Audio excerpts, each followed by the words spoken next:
Persona 5 is a game that wears the influence of Carl Jung on its sleeve. I mean, heck, even the term persona was coined by Carl Jung. So today, to help you enjoy the game's subtleties even more, we're gonna give you a super 101 level crash course on some of the Jungian terminology Persona 5 uses.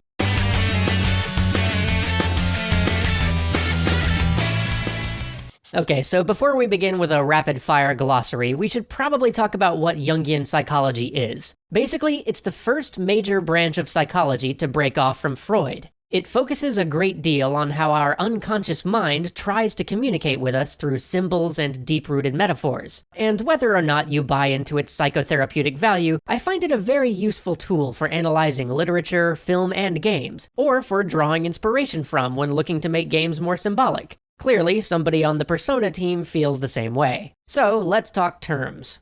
Persona. Personas are the masks we wear. It's the way we cover up our pure raw self in order to better fit into whatever part of our society we're participating in at the time, whether it be our friend group or a professional environment. It's a natural evolutionary mechanism to help us function better in groups, but it carries with it the danger of getting lost in the mask, in forgetting that we're not that persona. The word persona literally comes from the Latin word for mask, so it's a little bit odd that in Persona 5 the characters rip off their masks to summon their personas, but I'm willing to chalk that up to series legacy, by which I mean the fact that personas have always been defined as the monsters you summon in these games, and it would kinda go against the be true to yourself theme of the game if you went around summoning personas by putting more masks on. Shadow.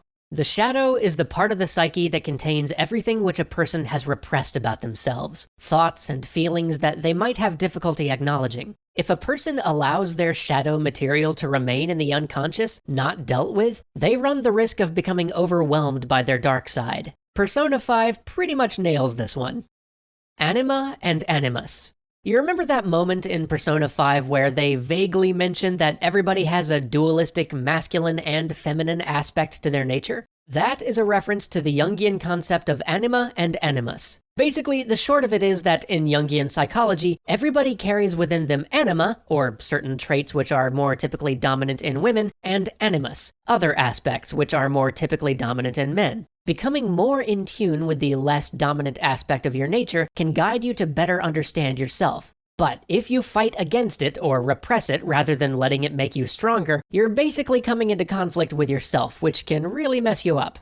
Collective unconscious. The collective unconscious is the sum total of symbols and archetypes that we as human beings all share. It's the place that the unconscious pulls symbols from to communicate with the conscious mind. If you've ever read Joseph Campbell's Hero with a Thousand Faces, it's basically arguing for the existence of the collective unconscious. Persona 5 places this in the subway system, with layers going down and down and down, which is just spot on, as the collective unconscious is basically the deepest and most buried part of our psyche. Granted, the collective unconscious is also supposed to contain our most root symbols. It's supposed to be immutable. It's supposed to be the bedrock of the human psyche, so it's a little bit odd that the game has us meeting people and looting our way through it, but to be fair, I'm sure that if we could explore the collective unconscious, a cat bus would probably be the only way to do it.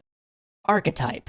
We often use this word in common parlance, but archetypes in Jungian psychology are, in the loosest sense, the substructures of our personalities. They are a group of primordial skeletons of the human mind that Jung postulated we all sort of inherit evolutionarily. And as our psyche grows and changes, we build who we are around different archetypes. Take, for example, the archetype of the wise old man, the mentor and the teacher. Jung says that this is an archetype that is universal, one that many of our psyches may build around. But while this general construct of the wise old man serves as a foundation, how we build on that archetype may manifest differently, leaving us with everything from Odin to Gandalf to Obi-Wan. And because of this universality and this structural nature, these archetypes have become our stock characters, traceable from modern fiction back to the earliest myths. Which brings us back to Persona 5, because guess what we run smack into as we start to trace back the archetypical symbols and characters that our psyche builds itself around? Tarot. Ignore all of the mystical aspects of tarot for a moment and just look at the major arcana. The Fool, the Magician, The High Priestess, the Empress, the Emperor, the Hierophant, the Lovers, the Chariot, Strength, the Hermit, the Wheel of Fortune, Justice, the Hanged Man, Death, Temperance, the Devil, the Tower, the Star, the Moon, the Sun, Judgment, and the World. I would hardly be the first person to argue that these are all archetypical symbols for us. The broad universality of these symbols may be why tarot is still with us. Because it's rooted in such archetypical elements, anybody can easily find something in any deal of the cards that feels true. But what makes this so fascinating in Persona 5 is that each social link you can make is represented by one of the major arcana, and all of the personas you can collect in the game also have a major arcana associated with them. And if you talk to somebody while equipping a persona that matches their major arcana, your relationship will grow faster. So basically, if you adopt the same persona as somebody and reflect back to them who they are, they will like you more. Tragic, but also sort of exactly how personas are supposed to work. Okay, now before we go, let me leave you with just one more. A well-known example of an archetype, and one of the first that Jung ever defined. The Trickster. From Loki to, well, Loki, examples of tricksters can be found all over literature. They are, in some ways, a primal force. They are often social outcasts. They rebel against authority for both good and ill. Sometimes their actions force necessary change and overthrow structures that have grown too rigid or too self-assured. But at other times, their rebellion and their jealousy of those who seem to fit in an ordered society ends up tearing apart a system of order that really was making the world a better place. The main character in Persona 5 is referred to as Trickster, and the game becomes much more interesting when you look at him in this role. While you are obviously doing good, overthrowing figures who have abused their authority, you constantly have to question the brashness and the presumption of the fact that you've decided that you literally have the right to mess with people's heads. Even as you're making the world a better place, you become aware of how little your character actually knows about the Velvet Room and the app on their phone before they just rush in and decide to take on the world.